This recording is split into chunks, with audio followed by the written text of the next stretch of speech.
Assalamualaikum warahmatullahi wabarakatuh. Sahabatku, sedulurku sekalian dimanapun Anda berada. Ya, umat Islam dan seluruh rakyat Indonesia selalu saja dihadapkan dengan tipologi kepemimpinan, tipologi kekuasaan yang tidak mau mendengar rakyatnya, tidak mau mendengar keluh kesah rakyatnya, tidak mau mendengar amanat penderitaan rakyatnya. Dalam bahasa Jawanya namanya ndablek yang seperti ini. Bagaimana tidak ndablek? Di tengah rakyat sedang berjibaku, bertarung terhadap dampak COVID-19 terkait dengan penghidupan mereka, terhadap kesehatan mereka. Di tengah umat Islam sedang menjalankan puasa Ramadan di tengah wabah yang tentunya penuh tantangan. Kepemimpinan negeri ini sangat tega mengeluarkan peraturan dan kebijakan yang tidak mengenal amanat penderitaan rakyatnya. Pertama, iuran BPJS dinaikkan. Padahal tahun lalu mereka menaikkan, rakyat menolak, dan Mahkamah Agung pun membatalkan perpresnya. Sekarang dinaikkan lagi dengan perpres yang lain. Bukankah ini tipologi yang tidak mau mendengar amanat penderitaan rakyat? Rakyat sedang berjibaku, sedang susah, malah dinaikkan. Tipologi yang demikian adalah tipologi kepemimpinan kapitalisme liberal, di mana kesehatan bukan bagian dari pelayanan. Kesehatan itu bagian dari mekanisme pasar, diserahkan pada perdagangan, sehingga rakyat harus membayar untuk membiayai kesehatan mereka. Dalam Islam tidak begini.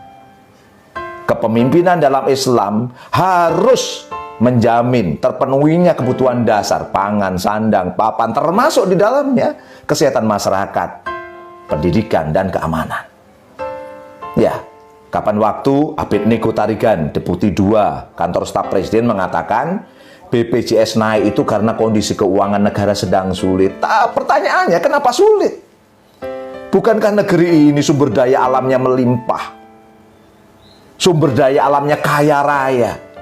Kenapa nggak punya uang dong?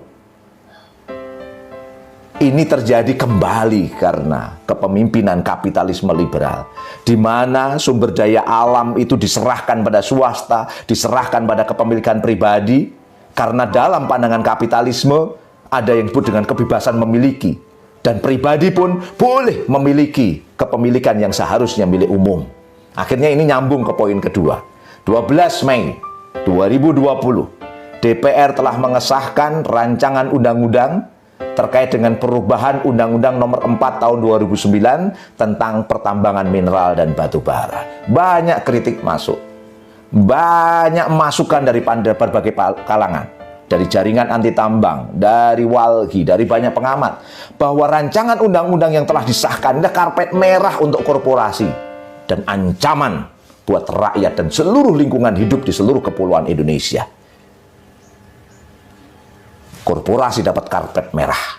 Bayangkan saja, perusahaan pemegang kontrak karya (KK), kemudian perjanjian karya pengusahaan pertambangan batubara (PKP 2B) dapat memperpanjang secara otomatis operasionalnya selama 2 kali 10 tahun, dari 20 tahun ke depan, tanpa prosedur sebelumnya.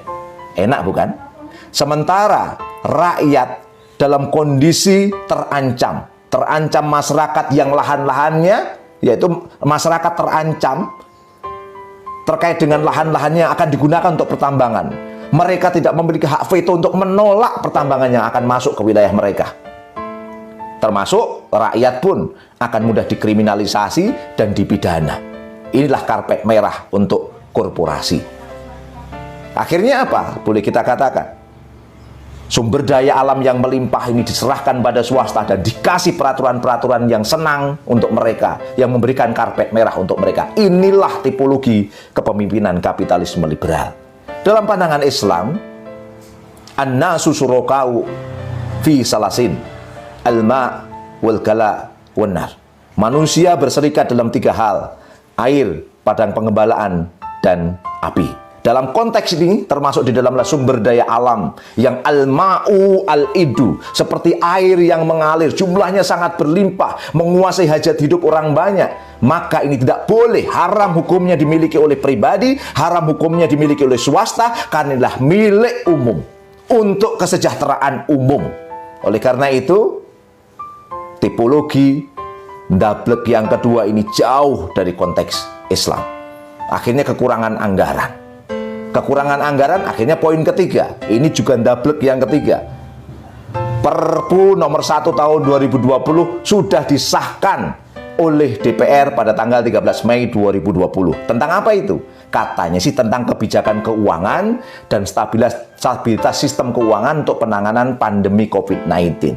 Tapi banyak kritik masuk dari berbagai kalangan bahwa sebenarnya perpu yang telah jadi undang-undang ini adalah bukan untuk menangani COVID-19, tapi untuk menyelamatkan ekonomi. Ekonomi jauh dikedepankan daripada penanganan COVID-19. Dan uniknya, pemerintah diberikan kekuasaan yang luar biasa dalam undang-undang COVID-19 ini. Mereka bebas mengatur keuangan negara tanpa kontrol lembaga lain seperti DPR maupun BPK. DPR dikebiri haknya, tapi anehnya DPR malah menyetujui perpu tersebut, perpu yang mengebiri kewenangan mereka. Ini namanya bunuh diri massal DPR. Mereka akhirnya, kepemimpinan ini boleh menggunakan anggaran seluas-luasnya, ya. Para pejabat negara bebas menentukan anggaran dan menggunakan sesuka hati tanpa persetujuan dan pengawasan. Mereka juga tidak perlu khawatir terhadap konsekuensi hukum secara pidana, perdata maupun tata negara. Defisit anggaran pun tidak harus 3%, boleh lebih dari 3%, lebih banyak juga tidak ada masalah. Akhirnya utang luar negeri pun dapat payung hukum dari perpu ini. Mereka nambah hutang lagi, yang hutang pasti riba, hutang yang mengganggu kedaulatan negeri ini, dan tentunya kalau tenornya semakin panjang menjadikan warisan yang sangat menyedihkan buat rakyat Indonesia. Ini silahkan dilihat di pasal 27 ayat 1, 2 maupun 3, sangat jelas sekali terjadi.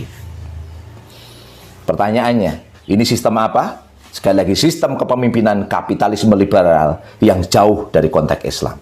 Tapi anehnya, BPIP, Badan Begawannya Pancasila, itu malah akan buat konser tanggal 17 Mei 2020. Seharusnya BPIP itu malah berpikir, bukan buat konser, berpikir apakah kebijakan yang telah dikeluarkan tadi oleh kepemimpinan itu sesuai Pancasila tidak. Mungkin bingung jawabnya. Kalau sesuai Pancasila, maka Pancasila kapitalisme kalau begitu. Kalau nggak sesuai Pancasila, kenapa diam saja? Ini jelas kapitalisme liberal. Semua kebijakan tadi kapitalisme liberal. Dari mulai iuran BPJS dinaikkan, memberikan karpet merah korporasi untuk pertambangan, termasuk juga utang luar negeri yang semakin ditambah. Ini semua mengganggu kedaulatan negeri ini, yang tentunya BPIP harus memberikan kritik. Tapi kok malah buat konser? Ini yang cukup unik dalam pandangan saya. Inilah demokrasi yang melahirkan oligarki. Kepemimpinan hanya digunakan untuk melayani segelintir orang yang menguasai kekayaan negeri ini, termasuk menguasai politik negeri ini. Itulah para oligark. Sedangkan rakyat harus kurus kering menderita karena kondisi terdolimi terus-menerus. Nah, oligarki ini satu sistem.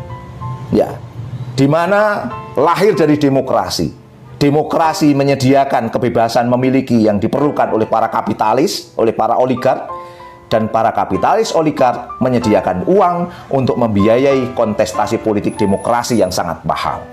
Demokrasi dan kapitalisme akhirnya bergelindan, membangun lingkaran setan problematika sistemik, rumit, ruwet, dan kusut, sulit untuk diselesaikan. Di bulan Ramadan yang mulia ini seharusnya kita semakin sadar bahwa kepemimpinan yang ada sekarang ini jauh dari Islam. Kita harus mengembalikan pada kepemimpinan yang sesuai dengan Al-Quran dan As-Sunnah, dan itu adalah warisan dari Kanjeng Nabi Muhammad SAW. Taraktu fikum amraini lan tadhilu ma tamassaktum bihima, kitaballahi wa sunnati rasulihi. Aku tinggalkan pada kamu dua perkara.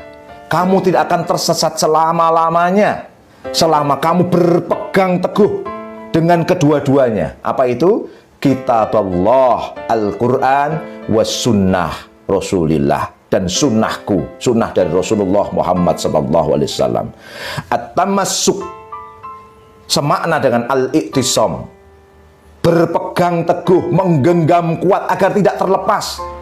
Akhirnya dalam konteks ini, para mufasir menyambungkannya dengan al-i'tisam dalam Quran surat Ali Imran ayat 103.